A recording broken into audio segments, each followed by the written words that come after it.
오늘 제가 나눌 말씀의 제목이 좀 특이하죠? 세상 종말과 인공지능입니다. 아마 여러분들 중에 어떤 분들은 아니 왜 목사님이 설교를 하는데 인공지능에 대해서 하는가라는 말을 할 것입니다. 성도 여러분, 10년 전부터 놀라운 일이 이루어지고 있습니다. 전혀 상상할 수 없었던 변화의 물결이 시작되었습니다.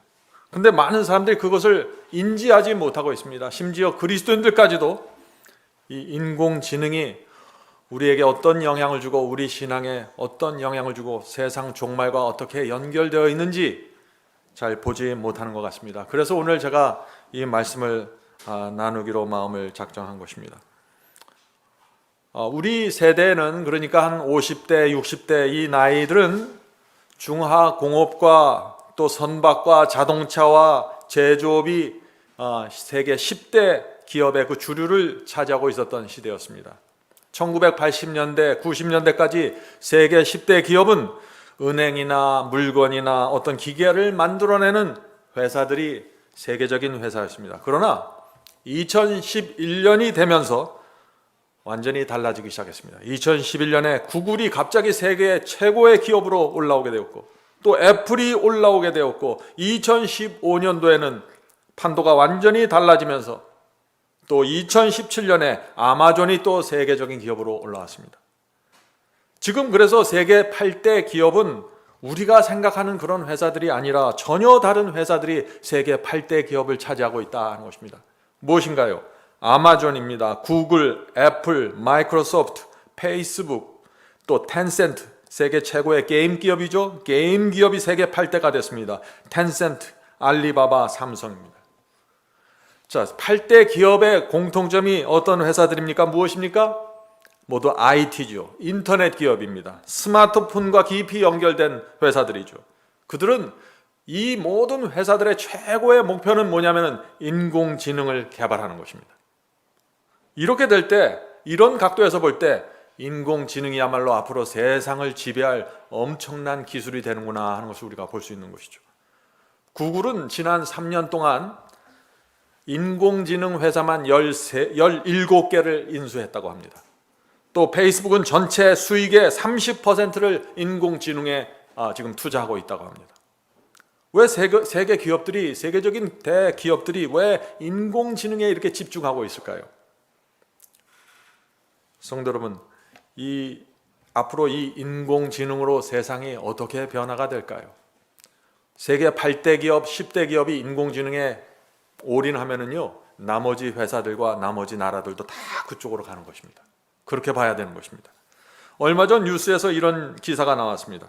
코로나 바이러스가 확산되면서 인공지능을 장착한 로봇이 인간의 역할을 대신하고 있다. 인터넷을 통해서 입력되는 무한한 정보를 인공지능이 스스로 정리하고 판단하면서 사람을 닮아가고 있다. 자, 인공지능 굉장히 좋은 것 같지만 굉장히 의문을 갖게 만드는 것입니다. 인공지능이 무엇인지 아는 사람들은 인공지능에 두 가지 극단적인 면이 있다고 지금 말하고 있는 것입니다. 테슬라 전기 자동차 일론 머스크 있죠? 그분은 인공지능을 지목하면서 인류가 악마를 소환하고 있다고 경고했습니다. 테슬라 자동차 안에는 인공지능이 깊이 들어가 있는데 인공지능은 악마를 소환하는 것이다 라고 말하고 있는 것입니다. 또 구글의 창업자 레리 페이스는 인공지능이 구글의 최종 목표라고 칭찬했습니다. 자, 인공지능은 두 얼굴이 있는 것입니다. 한쪽에서는 악마라고 부르고 있고 다른 한쪽에서는 그거야말로 우리 세상의 희망이라고 지금 말하고 있는 것입니다. 그러나 우리가 모두 이 전문가들의 얘기를 들어보면은요, 다들 그 마음속에 인공지능을 두려워하고 있습니다. 왜 그럴까요? 거기에는 이유가 있겠죠. 오늘 말씀의 주제는 단순히 제가 어떤 인공지능의 어떤 기술적이고 과학적인 얘기를 하려고 하는 것이 아니라 이 마지막 시대에 인공지능이 성경의 예언을 어떻게 성취시킬 것인가라는 문제를 제가 말씀드리려고 하는 것입니다. 오늘 제가 나누는 말씀은 이 전문적인 분야이기 때문에 제가 개인적인 생각을 말할 수 없고요. 그동안 제가 하버드 대학이나 스탠포드 대학 또 여러 뉴스 매체에서 나온 자료들을 제가 보면서 여러분에게 정리해서 하나님의 예언과 함께 나누려고 하는 것입니다. 지난 10년 만에, 아주 짧은 10년 만에 수십 년 동안 이 세상을 지배했던 회사들이 무대에서 사라져버리고 말았습니다. 공장과 굴뚝은 더 이상 세계적인 기업의 랭킹에 들어가지 못합니다. 다시 말해서 스마트폰을 통해서 전 세상 사람들과 연결된 회사들, 또 인터넷에 엄청난 속도로 지식을 나누고 인터넷을 통해서 물건을 파는 사람들이 엄청난 부를 지금 끌어모으고 있는 것입니다. 세계 최고의 회사가 구글이죠. 이 구글은 물건을 파는 회사가 아닙니다. 이 구글은 인공지능을 통해서 검색 서비스를 무료로 주면서 광고 수익으로만 구글 전체 수익의 90%가 들어옵니다. 참 이상하죠. 광고 하나 해갖고 세계 1위가 돼요. 세상이 이렇게 됐다는 것입니다. 왜요? 구글의 이 인공지능 컴퓨터 시스템이 이 세상 수십억 명의 핸드폰과 직접 연결되어 있어서 그래요. 자, 지금 어떤 일이 생기고 있는 것입니까? 이 모든 전문가들은 지난 10년 동안 이미 새로운 기술 혁명, 산업혁명이 시작되었다고 합니다. 더 이상 제조업의 시대는 아니라고 하는 것이죠. 이 새로운 산업혁명의 중심에 들어가 있는 것이 인공지능이라는 것입니다. 그래서 여러분들이 살아있는 동안 앞으로 이 세대는 인공지능이 지배하는 세상이 될 것이다 하는 것입니다. 인터넷에 있는 그 엄청난 지식들이 빠른 속도로 사람들의 손에 쥐어져 있는 이 핸드폰과 연결되어 있는 것입니다. 그래서 이 인공지능 혁명이 가능하게 됐다는 것입니다. 여러분들도 그렇잖아요. 핸드폰 하나로 이 지구에 있는 엄청난 지식을 다 접할 수 있습니다. 이것은 10년 전만 해도 도무지 상상할 수 없는 일이었죠.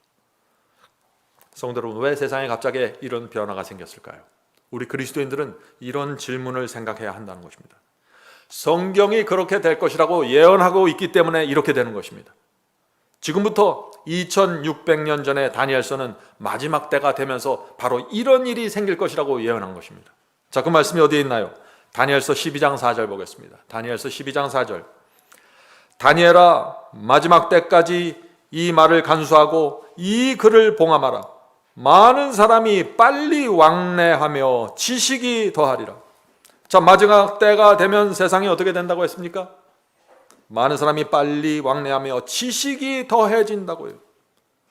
이 예언은 제가 과거에 해석할 때는 그저 교통속도가 빨라지고 과학이 급속한 지식을 올라간다 하는 식으로만 생각을 했어요. 그런데 이 말씀이 지금 이제 와 보니 한층 더 나가는 것입니다.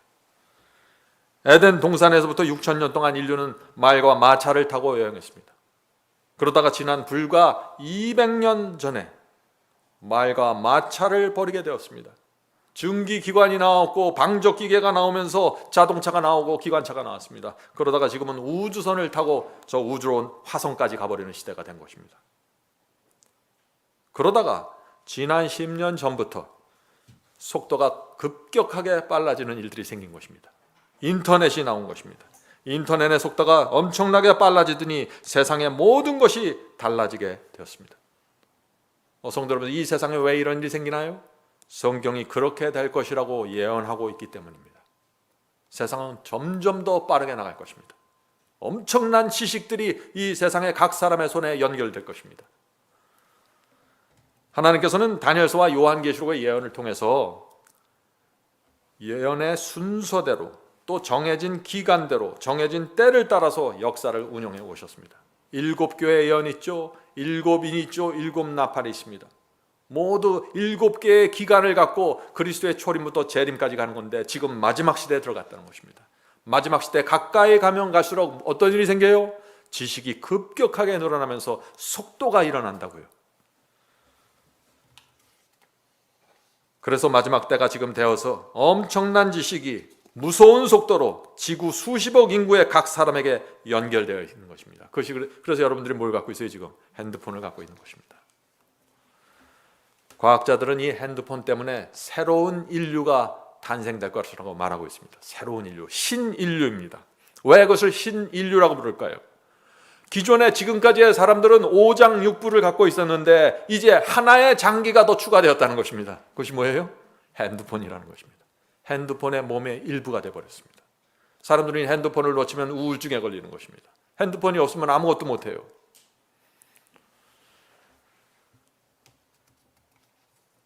다니엘서는 마지막 때가 되면 많은 사람이 빨리 왕래하며 지식이 더하리라고 예언했는데 지금 그 시대가 되었다는 것입니다. 이 예언의 끝에 오는 것입니다. 가장 빠른 속도로 지금 들어가는 것입니다. 성도 여러분, 제가 지금 무슨 말을 하고 있는가요? 세상 끝이 가까웠다는 말은 다시 말해서 짐승의 표 환란이 가까이 온다는 것입니다. 예수께서 곧 재림하신다는 것입니다.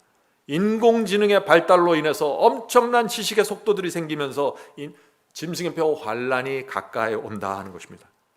자, 어떻게 그렇다면 인공지능이 마지막 짐승의 표 환란과 연결될 수 있을까요? 우리가 그 말씀을 나누는 것입니다. 물론 인공지능은 나쁜 것이 아닙니다. 이걸 잘만 이용하면 우리에게 큰 이익을 줍니다. 그러나 동시에 이 인공지능은 지구의 모든 사람들을 모니터링하고 통제할 수 있는 시스템이 되는 것입니다. 수십억 개의 핸드폰이 연결되면서 엄청난 빅데이터가 만들어지고 이 정보들을 갖고 있는 회사나 국가들은 국민 하나하나를 다 통제하고 감시하고 들여다볼 수 있는 그런 세상으로 들어가 버린다는 것입니다. 예수께서 재림하시기 전에 먼저 세계적인 환란과 핍박이 온다고 했죠. 그것이 예언의 순서죠. 자, 그것이 짐승의 표 환란입니다. 짐승의 표 환란은 세계적인 환란입니다. 유럽에서만 일어나는 것이 아니고 한국에서만도 아니고 아시아도 아니고 남미도 아니고 세계 전체입니다. 세계 전체에서 환란이 어려움이 생기는 것입니다. 자, 세계가 어떻게 돼야 될까요? 그렇다면 세상이 어떻게 돼야 돼요? 하나로 이어져야 됩니다. 세계 각 국가들이 강력한 힘으로 하나로 연결되어 있어서 서로 같이 국민들을 감시하고 통제할 수 있는 시스템이 마련되어야 된다는 것입니다. 시스템이. 자, 그 말씀을 읽어보죠. 요한계시록 13장 15절부터 17절입니다. 요한계시록 13장 15절부터 17절. 짐승의 우상에게 경배하지 아니하는 자는 몇이든지 다 죽이게 하더라. 자, 국가에 힘이 없으면 이런 일은 일어날 수 없는 것입니다. 저가 모든 자 곧 작은 자나 큰 자나 부자나 빈궁한 자나 자유한 자라 종들로 그 오른손이나 이마에 표를 받게 하고 누구든지 이 표를 가진 자 외에는 매매를 못하게 하니. 많은 사람들이 이 말씀을 읽으면서 질문을 하죠. 어떻게 국가가 사람들에게 물건을 사고 파는 것을 컨트롤하고 매매하는 것을 강압적으로 조절할 수 있습니까? 어떻게 국가가 국민들을 이렇게 핍박할 수 있나요? 라는 질문을 합니다. 그런 일이 정말 생길까요? 성도 여러분, 어떻게 이런 상황이 생길 수 있을까요? 한 가지 분명한 사실은 국가가 강력하게 각 사람을 통제하고 살필 수 있는 시스템이 마련되어야 한다는 것입니다. 각 사람이 무슨 생각을 하고 어떤 신앙을 갖고 있는지, 무엇을 하는지, 돈을 어떻게 사용하고 있는지, 생활을 어떻게 하고 있는지 파악이 돼야 된다는 것입니다. 지금 파악이 되고 있습니까? 많이 파악이 되고 있습니다. 왜요? 여러분의 인터넷, 핸드폰을 통해서 핸드폰이 인공지능하고 연결되면서 엄청난 빅데이터가 형성되고 있고 모든 사람들은 권력 있는 자들은 다 그것을 들여다볼 수 있게 되어 있는 것입니다. 놀라운 사실은 요새 뉴스를 보면은요, 온 세상이 사람들을 통제하고 컨트롤하는 쪽으로 흘러가고 있습니다. 모든 기술이 그쪽으로 가버리고 있어요. 지금 2007년에 스티브 잡스가 그 스마트폰을 내놓았죠. 그때부터 불과 10년 만에 50억 지구인들이 스마트폰을 다 손에 갖게 된 것입니다. 한국은요, 전체 인구의 95%가 스마트폰을 사용하고 있다고 합니다. 무슨 뜻인가요? 스마트폰을 사용한다는 것은 나에 대한 모든 정보가 인터넷과 연결되어 있고 인공지능으로 연결된다는 것입니다. 거기서 다 이 데이터를 갖게 된다는 것입니다. 그래서 요즘 기업들은요, 우리가 뭘 좋아하는지 다 알아요. 내가 뭘 좋아하는지, 취미가 무엇인지. 이 세계적인 기업들, 구글, 아마존, 페이스북, 유튜브는요, 지구에 사는 사람들의 다 취미 생활과 기호와 그들이 뭘 하고 있는지 다 들여다보고 있습니다. 그래서 여러분들이 유튜브에서 어떤 설교를 들으면은 다음에 들어가면 어떻게 돼요? 그 설교와 연관되어 있는 설교들이 자동적으로 내 스마트폰에 그 유튜브 홈 화면에 뜨잖아요. 깜짝 놀라죠. 이 사람들이 어떻게 내가 이거 좋아하는지 알았지? 인공지능의 그 알고리즘이 내가 어떤 설교를 좋아하는지 다 기억하고 알아서 처리해 주는 것입니다. 참 편리한 것 같지만 무서운 것입니다.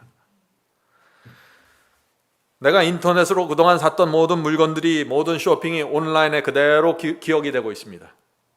그래서 인터넷에 올라가서 무엇을 사려고 하면 어떻게 해요? 전에 샀던 내 물건들이 쫙 떠 있잖아요.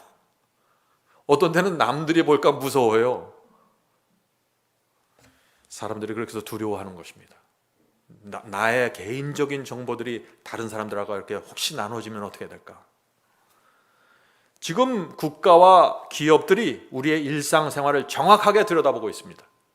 마음만 먹으면 언제든지 컨트롤하고 압박이 들어올 수 있는 것입니다. 이것은 무서운 것이죠. 그래서 꽤 오래됐어요. 꽤 오래됐는데 몇 년 전에 그 구글의 어떤 몇몇 엔지니어들이 자기들은 양심상 더 이상 이런 일을 할 수 없다라고 해서 사표를 내고 떠나버렸어요. 그 많은 월급을 받는 사람들이 직장을 떠나버렸어요. 너무 이건 괴롭다. 심각한 것입니다. 경제와 금융에도 큰 변화가 일어났습니다. 이미 90% 이상의 사람들이 스마트폰을 통해서 경제 활동을 합니다. 돈을 입출금을 하죠. 은행 창구에 가서 서비스 받는 사람들이 10%도 안 돼요. 저도 은행에 가본 지 굉장히 오래됐습니다. 산술적으로 보면 그래서 은행 지점의 90%가 문을 닫아도 큰 문제가 생기지 않는다는 것입니다. 실제적으로 과거 몇 년 전에 이미 국내의 한 은행이 전국 지점의 80%를 금년 안에 닫겠다고 발표를 했어요. 지금 시대가 이렇습니다. 왜 이 세상이 인터넷으로 다 들어가고 있을까요? 지금은 그래서 카카오뱅크처럼 지점이 없는 은행들이 각 나라마다 세워지고 있는 것입니다. 이것이 추세예요. 누구도 이 추세를 흐름을 변경시킬 수 없는 것입니다. 자, 제가 지금 무엇을 말하고 있나요? 기업과 국가가 각 개인의 모든 경제 활동들을 들여다보고 있다는 것입니다. 위기의 상황이 생기면 언제든지 통제가 들어가는 것입니다. 성도 여러분, 우리가 또 하나 알 것이 있는데 이건 지금 우리는 굉장히 큰 기술 혁명에 대해서 말하고 있는 것입니다. 인공지능을 기반으로 한 기술 혁명이죠. 이런 큰 기술 혁명이 일어나면은 그런 기술 혁명이 일어날 때마다 반드시 생기는 결과들이 있어요. 그것이 무엇일까요? 일자리를 잃어버리는 것입니다. 수많은 일자들이 사라진다는 것이죠. 그래서 전 세계 은행들이 지금 기존에 있는 은행들이 이 기술 혁명에 적응하기 위해서 많은 직원들을 해고시키면서 피나는 노력을 하고 있는 것입니다. 애플에서 스마트폰을 만들면서 어떻게 됐어요? 기존의 전화기를 만든 수많은 회사들이 순식간에 도산하고 사라졌습니다. 그런 그 스마트폰이 나오는 것을 보면서 가장 두려워했던 업종이 있습니다. 가장 두려워했던 회사들이 있어요. 제가 그것을 미국에 있을 때 타임즈에서 봤는데 그 기사를 가장 두려워했던 회사가 어떤 회사인가? 자동차 회사들이었습니다. 토요타, 현대, 포드 같은 이 자동차 제조사들이 두려워했어요. 왜요? 그 기존에 그 엄청났던 전화기 회사들이 순식간에 없어지는 걸 보면서 자동차에서도 무슨 애플 같은 특별한 자동차가 나타나면은 수천조 원이 투자됐던 모든 공장들이 일시에 사라질 수 있는 것입니다. 그래서 새로운 종류의 자동차가 나타날 것을 두려워하고 이것이 무엇이 될지 미래를 두려워했던 것입니다. 그런데 몇 년 전에 무엇이 나왔습니까? 미국에서 테슬라 전기 자동차가 나왔죠. 자동차 회사들이 그렇게 두려워했던 것이 나타나게 된 것입니다. 지금 테슬라 전기 자동차의 시가총액이 세계에서 몇일까요? 1위가 됐습니다. 몇 년 만에 1위로 바로 올라가 버린 것이에요. 기존의 모든 자동차들을 눌러버렸습니다. 근데 이 테슬라 자동차는 기존에 한 번도 자동차를 만들어 본 적이 없는 사람들이에요. 그런 사람들이 모여서 이 자동차를 만들었는데 토요타, 벤츠를 누르고 세계 1위가 됐어요. 이 전기 자동차에는 앞에 본넷이나 뭘 열어보면 아무것도 없어요. 텅 비어 있어요. 엔진도 없고 기존 자동차를 돌아가게 했던 부품들이 전혀 없습니다. 그저 모터와 배터리 그리고 자율주행 프로그램 이것으로 해서 그냥 자동차가 돌아가 버리는 것이에요. 이 자율주행, 이 전기 자동차의 중심에 또 뭐가 있어요? 인공지능이 들어가 있는 것입니다. 그래서 지금 자동차를 누가 만들려고 해요? 애플이 만들겠다고 하고 구글이 만들겠다고 나서잖아요. 지금 기계가 중요한 것이 아니에요. 컴퓨터 회사들, 프로그래밍 하는 회사들, 스마트폰 만드는 회사들이 전기차 업계로 지금 쏟아져 들어오고 있어요. 성도 여러분, 지금 우리가 앞으로 당하는 이 미래는 엄청난 변화가 일어날 것입니다. 기술혁명이 이렇게 생기면 무슨 일이 생긴다고요? 수많은 일자들이 사라진다고요. 자동차 생산직의 60%가 사라질 것이라고 말하고 있습니다. 기존에는 자동차 하나가, 회사 하나가 생기면은요 3,000개 이상의 부품업자가 필요했습니다. 미국 조지아에 기아 자동차 하나가 들어왔을 때 3,000개 이상의 한국 부품 공장들이 따라 들어왔어요. 그런데 이제는 그런 회사들이 필요 없다는 것입니다. 주유소도 필요 없게 되고 자동차 정비소도 사라진다는 것입니다. 엄청난 변화가 생길 것입니다. 앞으로 몇 년 안에 말이죠. 유통업도 마찬가지죠. 유통업이 무엇인가요? 유통업에 가장 많은 일자리를 제공하는 업계가 있다면 그것은 유통업입니다. 사람들이 이번에 코로나 바이러스를 통해서 어떻게 됐어요? 이제 백화점 다닙니까? 가게 다녀요? 아니에요. 이제는 스마트폰으로 물건을 다 삽니다. 백화점, 대형 마트들이 빠른 속도로 사라질 것입니다. 이미 온라인에서 물건을 구매하는 사람들이 오프라인에서 물건을 구매하는 사람들의 숫자보다 이미 초월했습니다. 이렇게 사람들이 스마트폰으로 물건을 구입하면서 세계 최정상으로 올라간 공룡 기업이 있는데 그것이 뭐예요? 아마존이죠. 아마존이 등장하면서 또 수많은 회사들이 도산하는 것입니다. 이제 도매상도 필요 없고 소매상도 필요 없어요. 스마트폰과 세계적인 그 아마존 회사가 직접 연결되어 있기 때문에 중간에 거칠 필요가 없습니다. 그래서 미국 백화점 3분의 1이 파산했습니다. 체인점 20%가 문을 닫았어요. 이런 현상은 전 세계적으로 앞으로 가속화된다는 것입니다. 성도 여러분, 이 스마트폰을 점령하는 회사들, 이 수십억 인구의 스마트폰과 연결시키는 회사들이, 그런 기업들이 세상을 지배하게 되는 것입니다. 그들이 모든 데이터와 정보를 갖게 되는 것입니다. 우리가 지금 성도 여러분, 우리가 지금 무엇을 공부하고 있어요? 무엇을 살펴보고 있습니까? 우리 지금 세상 얘기하는 거 아닙니다. 우리 앞에 엄청난 혼돈과 변화가 생기는데 우리가 그리스도인으로서 우리가 어떻게 이것을 통과해야 되는지 그 문제를 지금 살펴보고 있는 것입니다. 온 세상이 온라인으로 연결되어 있고 기업과 정부가 모든 사람들의 사생활과 정보를 점점 더 구체적으로 깊이 들여다보게 될 것입니다. 이것이 짐승의 표 환란이 일어나기 전에 준비되어야 될 준비 과정입니다. 자, 인공지능이라는 엄청난 기술이 생기면서 어떻게 됐어요? 국가가 각 사람의 경제와 경제활동, 또 종교, 취미, 아주 디테일한 정보들을 다 가질 수 있게 됐습니다. 스마트폰이 생기고 또 보안 시스템이 생기면서 어떻게 됐습니까? 사람들의 얼굴 정보까지, 이제 안면 인식 프로그램까지 나왔죠. 지문을 인식하는 프로그램이 나왔죠. 전 세계 사람들을 컨트롤할 수 있는 준비가 되어가고 있다는 것입니다. 중국과 같은 나라는 어떻게 해요? 몇 초 안에 그 수많은 사람들 속에 몇 초 안에 자기 국가가 원하는 사람을 찾아낼 수 있다고요. 안면 인식 때문에 찾아낼 수 있다고 합니다. 참 놀라운 일이죠. 학자들은 지금 우리 앞에서 일어나고 있는 이런 현상을 제4차 산업혁명이라고 부릅니다. 제4차 산업혁명. 자, 산업혁명이 1차부터 있었죠. 산업혁명이 일어날 때부터 사회에 놀라운 변화가 생기는 것입니다. 1차 산업혁명 언제 일어났나요? 17세기, 18세기에 일어났죠. 유럽에서 일어났습니다. 그때 영국에서 방적기계가 만들어졌고 증기기관차가 만들어지면서 변화가 시작된 것입니다. 농업과 수공업에 의지하던 수많은 사람들이 일자리를 잃어버렸습니다. 회사들이 도산해버렸어요. 기존의 부자들이 무너졌고 새로운 부자들이, 이 기계 문명을 다룰 수 있는 새로운 부자들이 올라와 버린 것입니다. 농사짓고 수공업으로 살던 사람들 어떻게 됐을까요? 새로운 일자리를 찾아서 도시에 있는, 근교에 있는 공장으로 몰려들었습니다. 기술혁명은 그래서 경제와 문화와 사회 모든 것을 바꿔놓는 것입니다. 기술을 가진 나라는 선진국이 되어버렸고 그 당시 기술이 없는 나라들은 뭐가 됐어요? 식민지가 됐습니다. 기술혁명이 일어날 때마다 최고의 강자가 생기고 최고의 빈국들이 생기는 것입니다. 성도 여러분, 이 기술혁명이 일어날 때마다 이런 일들이, 이런 역사가 반복되는 것입니다. 계속해서. 앞으로 우리가 당하는 이 새로운 신기술의 그 인공지능의 혁명 때도 이 역사가 그대로 반복될 것이라는 것입니다. 이것이 역사가들이 하는 얘기입니다.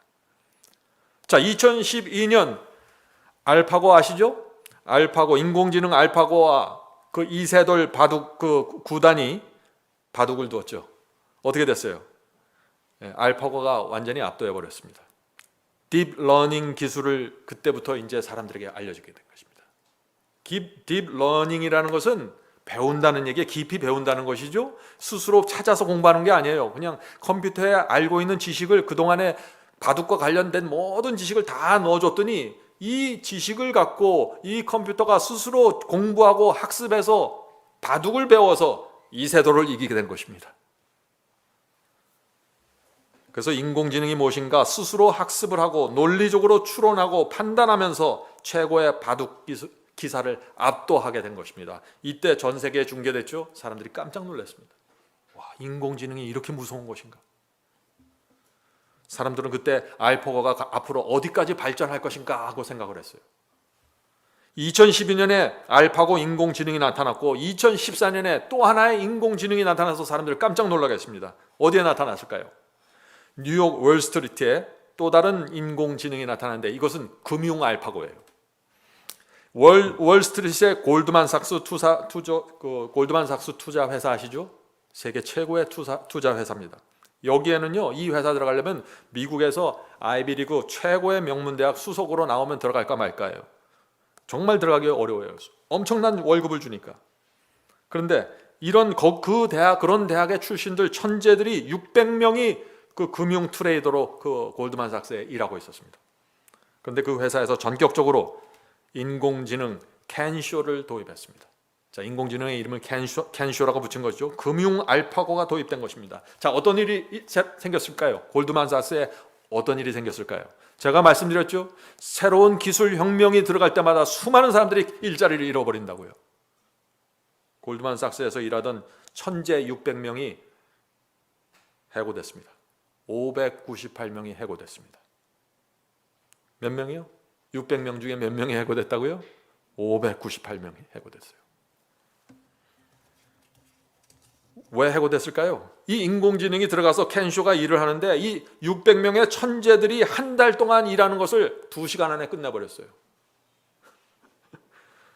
골드만삭스 회장이 이 600명에게 월급 줄 마음이 생기겠어요? 이 인공지능이 들어가서 일하는데 투자 판단도 정확하고 일을 엄청나게 빨리 하고 수익도 더 내는 거예요. 그러니까 해고시키고 나머지 2명 남아서 이 사람들 뭐 할까요? 나머지 2명은 인공지능 보조를 하는 것입니다. 인공지능에 끊임없이 투자에 대한 정보를 입력시켜주는 일을 하는 것이죠. 그래서 그 다음에 2015년에 골드만삭스 회장이 이렇게 이제 미디어에 발표했습니다. 우리는 더 이상 금융 투자 기업이 아닙니다. 왜냐하면 우리는 이제 인공지능이 투자 업무를 전담하고 있습니다. 이제부터는 우리는 인공지능 기업입니다. 성도 여러분, 지금 세상이 어떻게 돌아가고 있는지 보셔야 돼요. 앞으로 우리 그리스도인들이 어떻게 살아야 될까요? 우리의 경제 활동은 어떻게 되고 우리의 삶은 어떻게 될까요? 우리의 자녀들은 어떻게 길러야 될까요? 이 문제를 우리가 깊이 들여다봐야 된다는 것입니다. 지금까지는요, 공부 잘하고 좋은 대학 나오고 잘 배우고 무엇이든지 전문적으로 하면은 그 사람이 고급 전문가가 되고 고급 인력이 되고 돈도 잘 벌었어요. 근데 앞으로는 그런 일들은 누가 해요 지금? 그런 일들은 인공지능이 대체되는 것입니다. 전문가들은 그래서 고급 인력일수록 인공지능이 대체할 가능성이 크다고 말하는 것입니다. 의사, 판사, 금융 전문가, 변호사처럼 고급 두뇌일수록 인공지능이 대체할 가능성이 높은 것입니다. 제 얘기가 아닙니다, 이거. 몇 해 전에 미국에서 텔레비전 쇼가 있었습니다. 그 텔레비전 퀴즈 쇼에 나왔는데 그때 인공지능 왓슨이라고 불리는 인공지능 왓슨이 출연해서 사람들이 큰 화제를 모았습니다. 그때 이 왓슨과 대결하는 이 사람이 나왔는데 이 사람은 72회 연속 그 텔레비전 퀴즈쇼에서 72회 연속 퀴즈왕이 됐던 사람이에요. 이 사람도 엄청나게 똑똑하겠죠? 이 똑똑한 72회 연속 우승한 이 사람과 그 왓슨, 인공지능 왓슨이 대결한 것입니다. 누가 이겼을까요? 인공지능이 완벽한 승리를 해버렸습니다. 이 사회자가 질문을 던지면은 대답을 하잖아요. 여기에 사람이 있고 여기 인공지능이 있습니다. 이제 사회자가 그 어려운 질문들을 던지는데 인공지능 왓슨이 그걸 듣고 다 분석하고 알아듣고 해서 바로 대답을 내놓는 거예요. 그 대답을 내놓는데 이 퀴즈 왕보다 70회 연속 퀴즈 왕 한 사람보다 더 빨리 더 정확한 대답을 내놓는 거예요.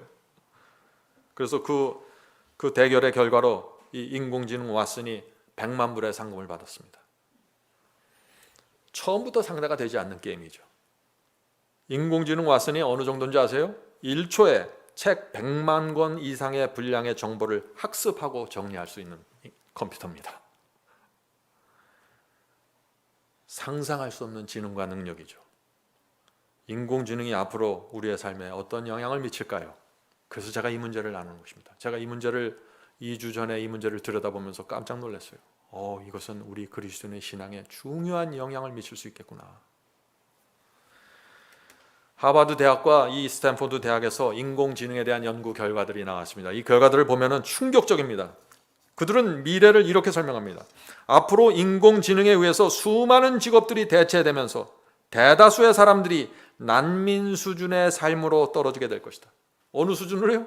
난민 수준이 된다고요. 난민 수준. 믿을 수 없는 말이죠.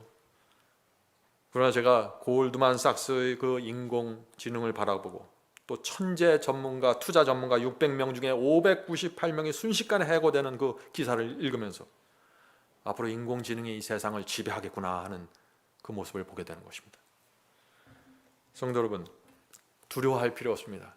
세상 사람들은 두려워할 수 있어요. 이런 모습을 보면서 어떻게 이 세상이 흘러갈 것인가 두려워할 것입니다. 그러나 하나님의 말씀과 예언을 알고 있는 우리는 진리 안에서 미래를 정확하게 볼 수 있습니다. 오늘 우리가 그 말씀을 좀 나누려고 하는 것입니다. 성도 여러분, 인공지능의 발전 속도 놀라울 것입니다.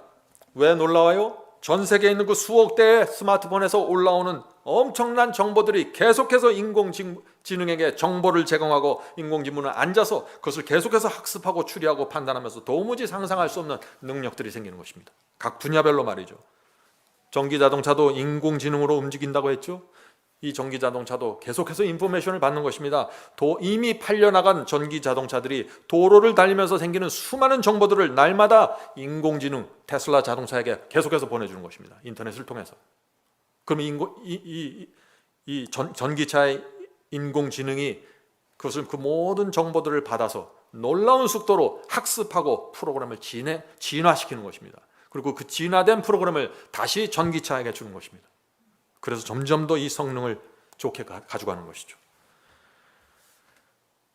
성도 여러분, 이 인공지능의 힘이 뭔지 아세요? 인공지능의 힘은 뭐냐? 하루 24시간 잠도 자지 않고 정보를 받아들이고 학습하면서 공부합니다. 이 세상에 어디 그런 학생이 있겠어요? 엄청난 에너지로 지식을 받아들이면서 발전하는 것입니다. 그래서 지난 몇 년 동안 이미 이런 일들이 이루어졌어요. 그래서 지금 다 큰 기업마다 다 어떻게 하면 우리가 인공지능으로 인력을 대체할 것인가 그것을 고민하고 있는 것이에요. 그래서 맥도날드에서 어떤 결정을 했을까요? 맥도날드에서 이 로봇을 개발하고 로봇에 인공지능을 넣어서 무인 햄버거 가게를 지금 준비하고 있다고 합니다.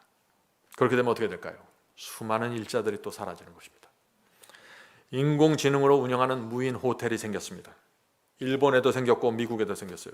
인공지능이 호텔에 딱 들어가서 무인으로 돼버리니까 어떻게 됐을까요? 호텔비를 50% 절감하게 됐어요. 그러니까 옆에 있는 호텔들하고 경쟁이 안 되는 거예요. 탁월한 경쟁력을 갖게 된 것입니다. 그 결과 어떤 일이 생겼을까요? 직원들이 또 50% 해고됐습니다. 인공지능이 작곡도 합니다. 작곡. 네? 노래도 만들어요. 기사를 써주잖아요. 인공지능 안에 넣어주면 인공지능이 기사를 읽고 이 분위기를 스스로 파악해서 가사의 분위기에 맞춰서 노래를 만들어냅니다. 몇 분 안에 만들어내요. 러시아에서는 인공지능이 쓴 소설이 베스트셀러가 되었습니다. 성도 여러분, 지금 우리가 어느 세상을 살고 있나 잘 보셔야 돼요. 뉴욕의 유명한 셰프가 인공지능에게 수만 개의 음식 레시피와 조리법을 넣어줬습니다. 입력시켰어요. 그랬더니 이 인공지능이 지구에 존재하지 않는 새로운 레시피와 음식을 딱 만들어낸 거예요.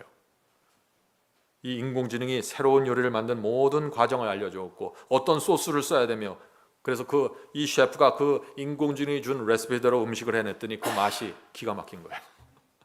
이 세상에 존재하지 않는 새로운 맛을 만들어낸 것입니다. 이런 얘기들이 어떻게 보면 참 아름답게 들리고 낭만적으로 들리지만 이 내용을 들여다보면요, 무서운 일이 지금 진행되고 있는 것이에요.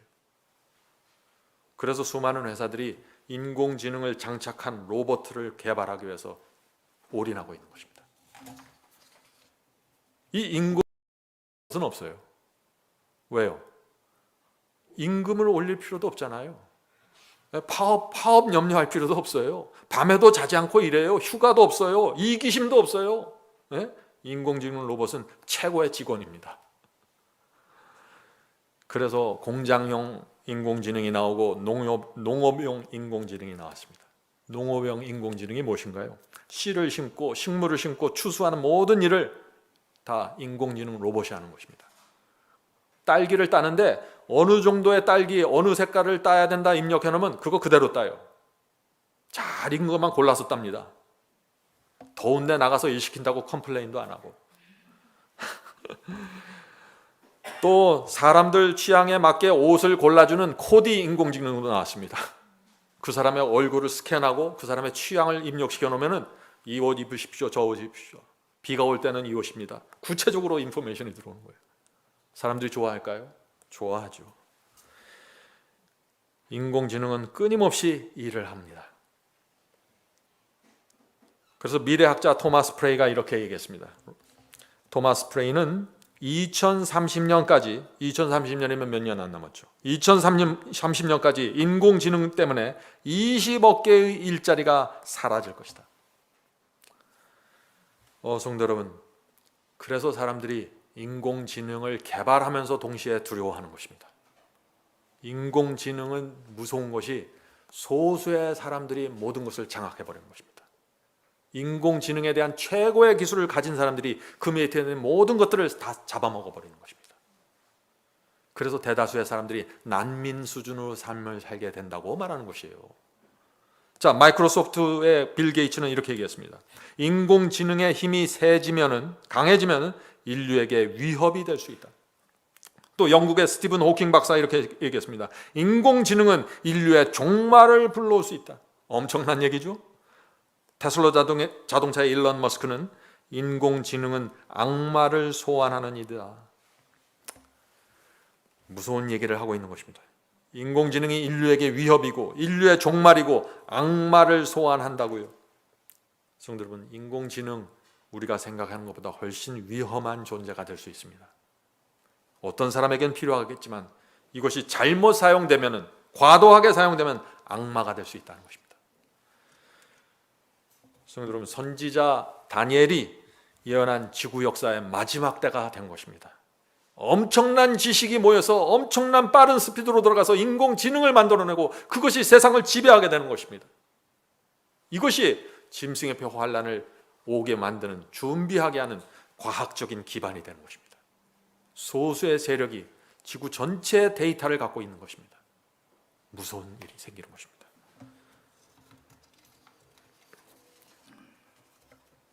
오늘 이 시간과 다음 설교를 통해서 우리가 앞으로 어떤 일을 생기게 되는지 두 번의 설교를 통해서 제가 이 문제를 좀 나누려고 하는 것입니다.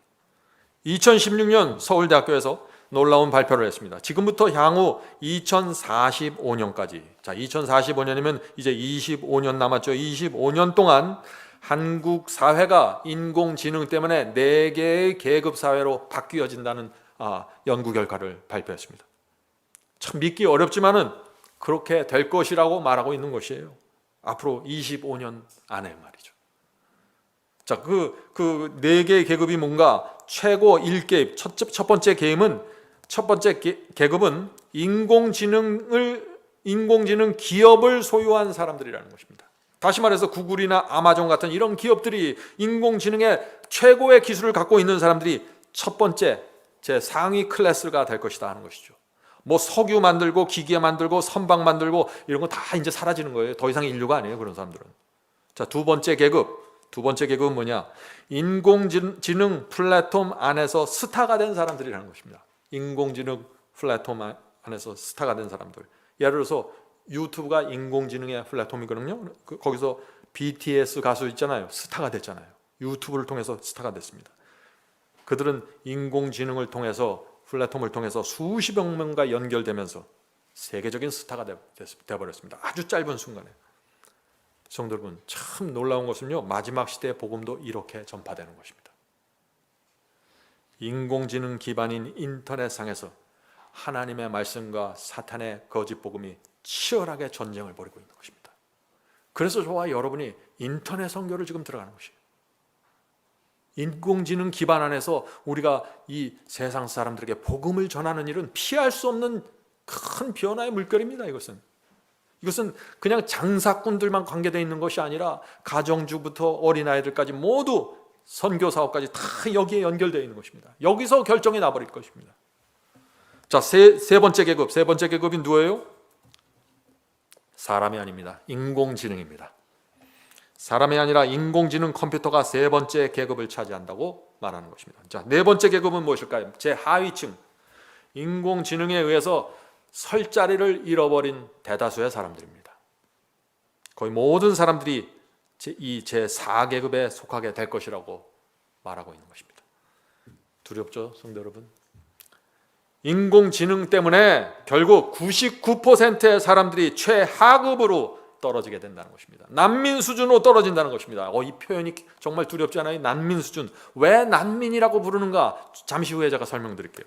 인공지능을 지배하는 이 1%의 사람들이 세상을 지배하는 것입니다. 요새 빈부격차가 크다고 하죠. 이것은 더 커져요. 훨씬 더 커지게 됩니다. 이 인공지능이 나오면. 자, 1%의 사람들이 세상을 지배한다. 무슨 뜻인가요? 99%의 사람들은 일자리가 제대로 없고 계속해서 불안정하게 살기 때문에 국가에 의지할 수밖에 없다는 거예요.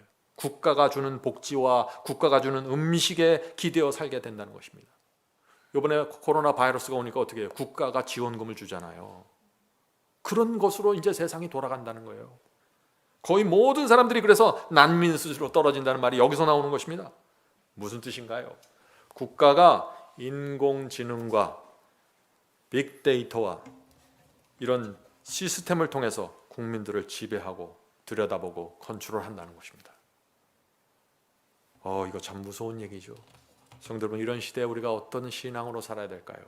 우리가 무엇을 바라보고 살아야 될까요? 자, 이런 이야기들이, 이런 학자들의 이야기가 100% 실현되지 않는다고 할지라도 이 중에 반만 이루어져도 어때요? 무서운 사회가 되는 것입니다. 성도 여러분, 어떻게 우리 그리스도인들이 이 인공지능의 시대에 살아남을 수 있을까요? 오늘 우리가 이것을 살펴봐야 되는 것이죠. 또 하나의 문제가 있습니다. 또 하나의 문제는 뭐냐면은 지금 지구 대부분의 나라에서 빠른 속도로 고령화가 이루어지고 있습니다. 지금 현재 세계에서 가장 빠르게 고령화가 이루어지는 나라가 어디예요? 일본입니다. 한국입니다. 중국입니다. 이 세 나라. 동북아시아에 있는 이 세 나라가 지구 전체에서 가장 빠르게 노령화되고 있습니다. 왜 그럴까요? 삶이 힘들어진 거예요. 스트레스가 많다는 것이에요. 이미 오래전부터 그래서 한국에서 그 어린 학생들이라는 초등학교들이 폐교되고 있죠. 이제는 어린아이가 없는 골목이 나옵니다. 어린아이를 볼 수 없는 동네들이 나오고 있습니다. 노인들만 사는 마을들이 나타나고 있습니다. 이것이 지금 현재의 모습입니다. 그래서 지금 한국의 인구 통계학자들은 지금 이런 추세로 가면은 2026년에는 한국 노인이 전체 인구의 20%를 넘어갈 것이라고 해요. 2026년 몇 년 안 남았습니다. 20%, 5명 중에 하나는 노인이에요. 이런 국가가 세계 수많은 나라들과 경쟁해서 살아남을 수 있을까요? 굉장히 힘든 것입니다. 머지않아 이 한국은 일본과 함께 세계 최고의 고령화 국가가 된다고 말합니다. 젊은이들이 줄어든다는 것입니다. 무슨 뜻인가요? 경제에 치명적인 타격을 받게 된다는 것입니다. 노동력이 없어지는 거예요. 자, 지금 일본을 보면요, 어떤 동네는 15층 아파트 한 동이 있는데 거기 사람이 살고 있는 집은 4집밖에 없대요. 15층 전체에 4가구만 들어가서 살고 있다는 거예요. 고령화가 이루어진 것입니다. 젊은 사람들은 다 도시로 빠져나간 것이죠. 얼마 전에 일본 신문에서 2040년에는 일본 전체 지방자치단체 523개가 사라진다는 기사가 나왔습니다. 전체 일본 지방자치단체 중에 523개가 사라져버려요. 그리고 어느 단체가 사라진다, 그 명단까지 발표가 됐어요. 사람들이 크게 놀라는 것입니다. 앞으로 한국이 저출산이고 고령화되죠. 앞으로 이 사회가 어떻게 진행될까요? 가만히 생각해 보세요. 제가 무슨 과한 얘기를 하는 것이 아닙니다. 오늘 제가 나누는 이 정보들을 여러분 가만히 생각해 보세요. 우리의 앞날이 어떻게 된 건지. 우리는 하나님께서 우리를 붙잡아 주시고 도와주시지 않으면 통과할 수 없는 세대를 살아가게 될 것입니다. 진리가 무엇인지 정확하게 보셔야 돼요. 하나님의 예언이 어떻게 이루어지는지 보셔야 돼요. 그걸 알아야 이 앞으로 다가오는 미래를 넘어서고 그리스도를 재림을 준비하게 될 것입니다. 참 이상하잖아요. 지금 세계 전체가 고령화로 들어가고 있습니다. 일할 수 있는 젊은이들이 줄어든다는 것이에요. 그런데 각 나라에서는 치열하게 인공지능을 개발하고 있는 것이에요. 너무 이상하지 않아요? 고령화로 점점 노동력이 줄어드는 시대로 우리가 들어가고 있는데 왜 인공지능을 개발해서 더 일자리를 줄일까요? 말이 안 되는 일을 하고 있는 것이에요. 왜냐하면요, 이 회사들은 경쟁에서 지면은 바로 삼류 회사가 됩니다. 경쟁에서 지는 나라는 바로 삼류 국가가 됩니다. 그래서 죽기 살기로 매달리는 거예요. 경쟁에서 3위 하면 소용없어요. 1위 해야 살아남는 거예요. 인공지능은. 최고의 좋은 인공지능이 있는데 왜 2류, 3류를 쓰겠어요? 그래서 죽기 살기로 여기 매달리는 거예요, 지금 회사들이. 지금 우리 눈에 보는 이 인공지능은요, 아무것도 아니에요. 작년에 구글에서 또 발표했어요. 뭘 발표했냐? 앞으로 양자 컴퓨터를 개발한다고 발표했어요. 양자 컴퓨터. 양자 컴퓨터가 뭐예요? 이세돌을 이긴 알파고 아시죠? 그 알파고가 1만 년 동안 할 일을 이 양자 컴퓨터는 200초 만에 끝난다는 거예요. 이 알파고 인공지능이 1만 년 동안 해내야 될 일을 양자 컴퓨터가 들어오면 200초 안에 끝난다. 상상이 되세요? 그래서 지구 인구를 4계급으로 나누고 최하류의 그 인공지능 밑에 대부분의 사람들이 난민의 수준이 돼버릴 수밖에 없다. 이 엄청난 이런 컴퓨터들이 나오기 때문에 말이죠. 구글, 페이스북, 마이크로소프트 같은 회사에서 이 양자 컴퓨터가 앞으로 10년 안에 상용화될 것이라고 말했습니다. 이 양자 컴퓨터가 상용화되면 어떻게 될까요? 컴퓨터의 IQ가 1만 이상으로 넘어가는 것입니다. 이 IQ 있죠? IQ가 1만 이상으로 넘어가는 거예요.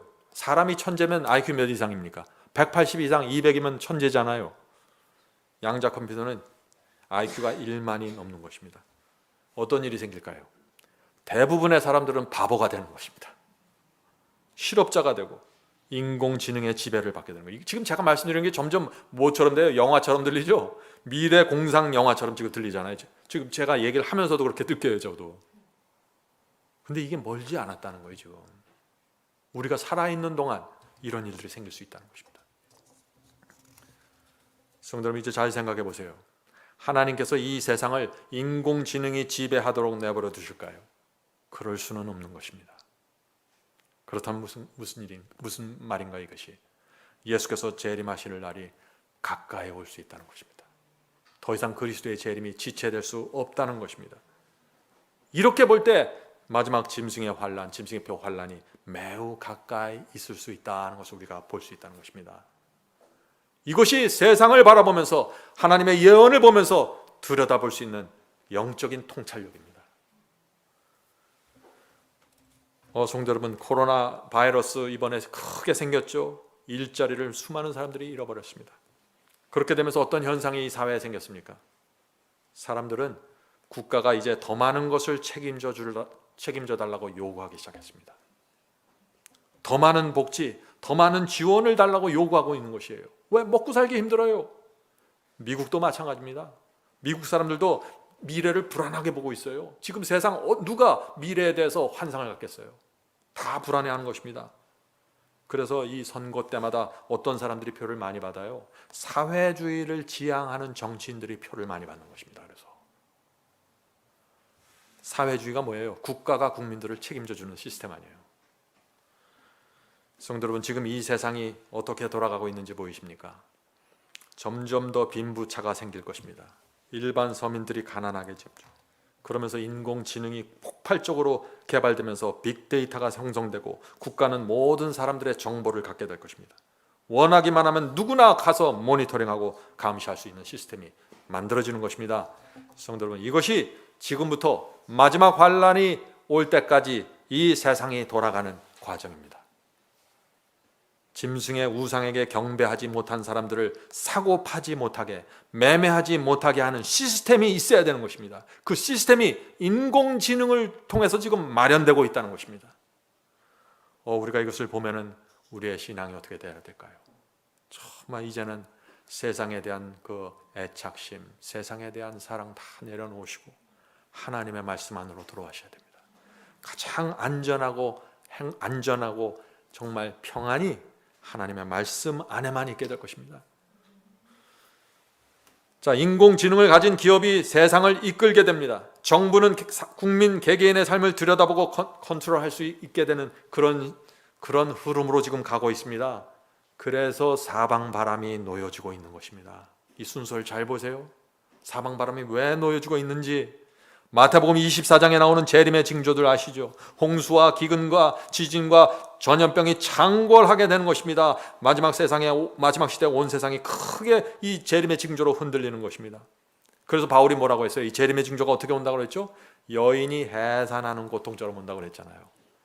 데살로니가전서 5장 3절 보겠습니다. 여러분들 이 말씀 아시죠? 데살로니가전서 5장 3절입니다. 그들이 평안하다 안전하다 할 그때 임신한 여자에게 해산의 고통이 이른과 같이 멸망이 갑자기 그들에게 이르니 결코 피하지 못하리라. 자, 무슨 뜻인가요? 아기가 태어나려고 하면은 산모의 고통이 점점 더 커지죠. 그런데 점점 더 자주 일어납니다. 빈도가 재림의 징조가 그렇게 일어난다는 것입니다. 점점 더 자주, 점점 더 크게 큰 사이즈로 재림의 징조들이 재난이 일어난다는 것입니다. 그래서 예수께서 재림하실 때까지 앞으로 재난은 점점 더 심해질 것이라고요. 이번 코로나 바이러스로 온 세상이 마비되었습니다. 경제가 어떻게 흔들리는지 우리 눈앞에 한번 보여주셨습니다. 하나님의 백성들, 예언의 빛을 갖고 있는 사람들만 알 수 있도록 징조가 나타난 것입니다. 성도 여러분, 만일 코로나 바이러스보다 더 강력한 바이러스가 나타나면 어떻게 될까요?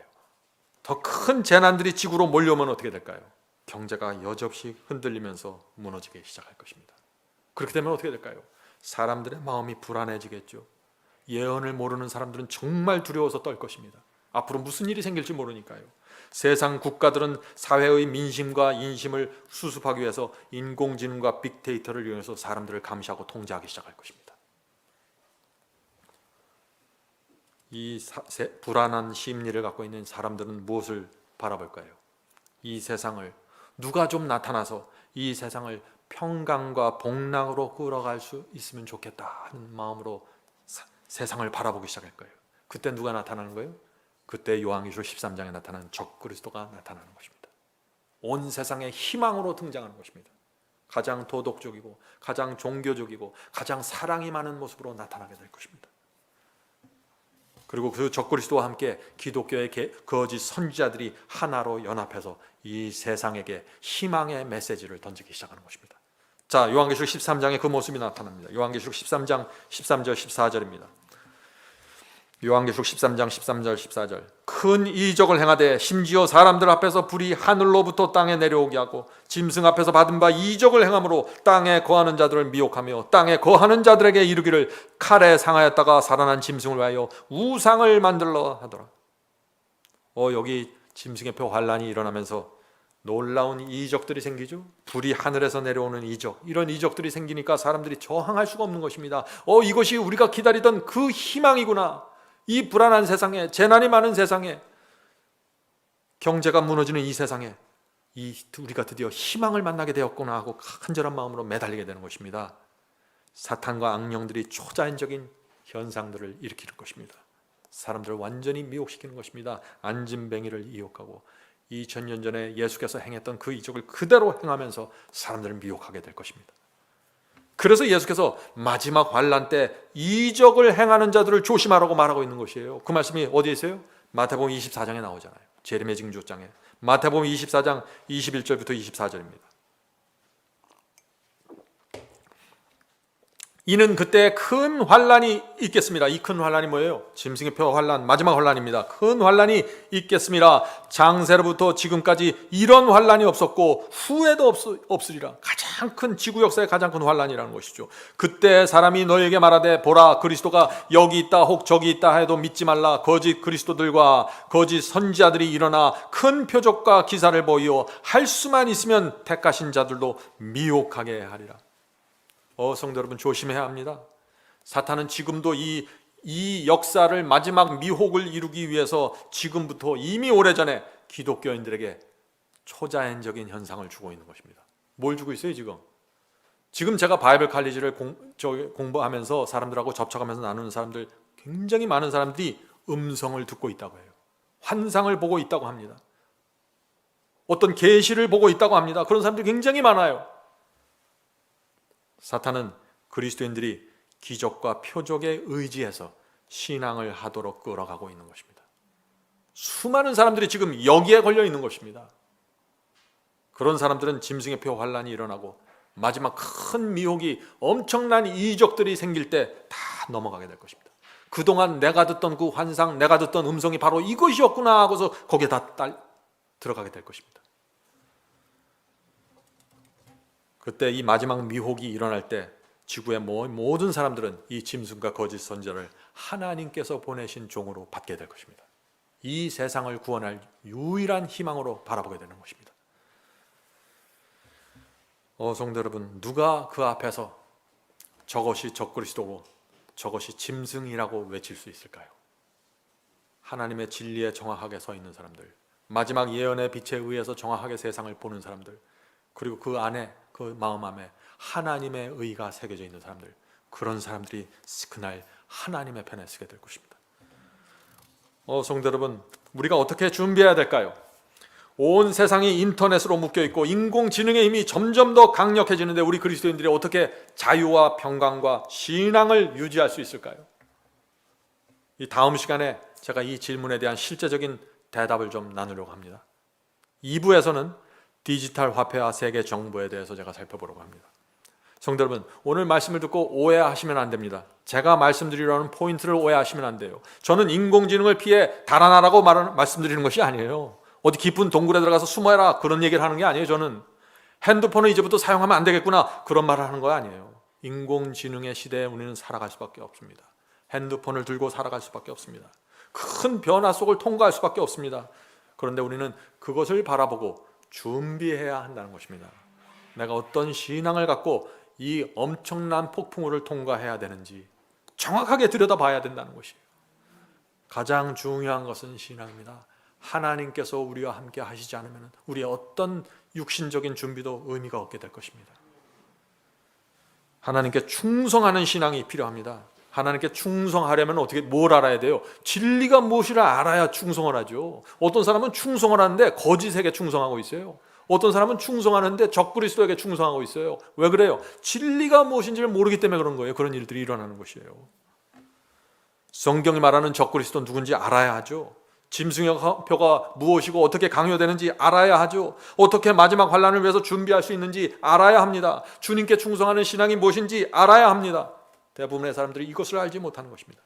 그래서 마지막 환란이 일어날 때 하늘에서 불이 내려오는 엄청난 이적이 생길 때 다 미혹당하는 것입니다. 준비가 되지 못하는 것입니다. 왜 이런 일이 생길까요? 오늘날 기독교회가 하나님의 말씀과 예언을 있는 그대로 백성들에게 가르치지 않기 때문이죠. 사람들은 열정은 있지만 열심은 있는데 무지합니다. 진리에 대해서 무지합니다. 성도 여러분, 하나님의 말씀 하나만 보고 가야 됩니다. 그렇지 않으면 길을 잃어버립니다. 오늘 이 방송을 보는 분들 이번 기회에 꼭 마지막 사명 웹사이트 바이블 칼리지 오셔서 성경을 공부하시고 예언을 확인하시기 바랍니다. 여러분의 운명이, 인생이 달린 성경 공부가 될 것입니다. 성령께서 우리 모두를 진리의 빛으로 인도해 주시길 간절히 바랍니다.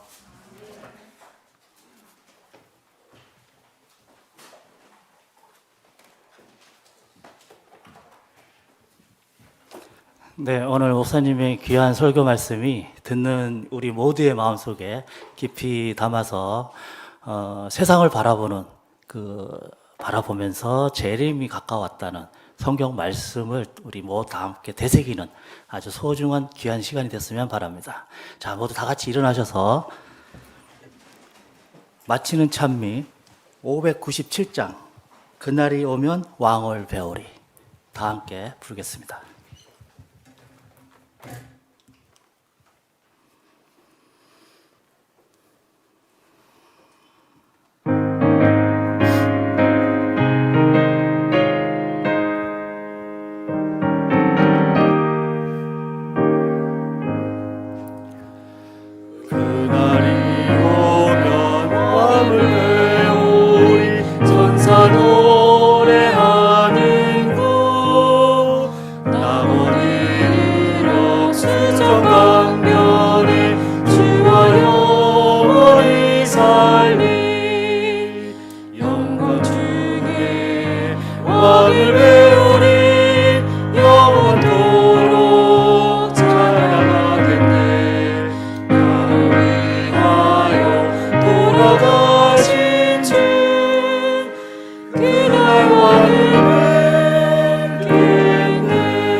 왕을 배우리 영원토록 찬양하네.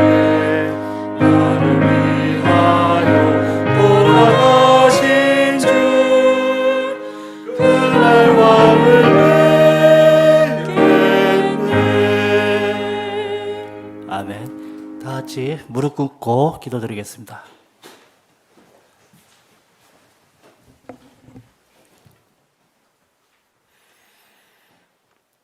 하늘에 계신 저희들의 아버지, 열 처녀가 졸고 있는 동안 신랑이 오고 있습니다. 하늘에 계신 아버지, 그동안 저희가 세상에 붙잡혀서 졸고 있었다면 눈을 뜨고 깨어날 수 있도록 도와주시옵소서. 새로운 시대가 오고 있다는 사실을 볼 수 있도록 도와주시옵소서. 예수 그리스도의 재림이 더 이상 지체될 수 없는 시대가 오고 있습니다. 주여, 저희 마음에 오늘 말씀을 통해서 성령께서 알려주시고 저희의 필요한 것들을 채워주시고 영적으로 저희가 어떤 준비를 해야 되는지 말씀 속으로 깊이 들어가고 주께서 주시는 그 의의 경험으로 깊이 들어가게 도와주시옵소서. 이 세상에 살지만 세상에 속하지 않는 자로 살 수 있도록 지켜주시옵소서. 하늘에 계신 아버지, 오늘 함께 모여서 기도하는 성도들에게 함께하여 주셔서 이제 더 이상 연약하고 죄를 변명하고 세상을 변명하는 그런 신앙에서 떠나서 하나님께 나갈 수 있도록 도와주시옵소서. 죄를 내려놓고 세속을 내려놓고 하나님의 말씀 안에서 흡족하고 만족한 그리스도인 될 수 있도록 도와주시옵소서. 성령께서 우리의 마음을 감화시키고 역사하셔서 회개시켜 주셔야만 이 일이 가능합니다. 주여, 그리스도의 재림을 위해서 준비할 수 있도록 저희를 깨워주시고 준비시켜 주시옵소서. 예수님의 이름으로 간절하게 기도드립니다. 아멘.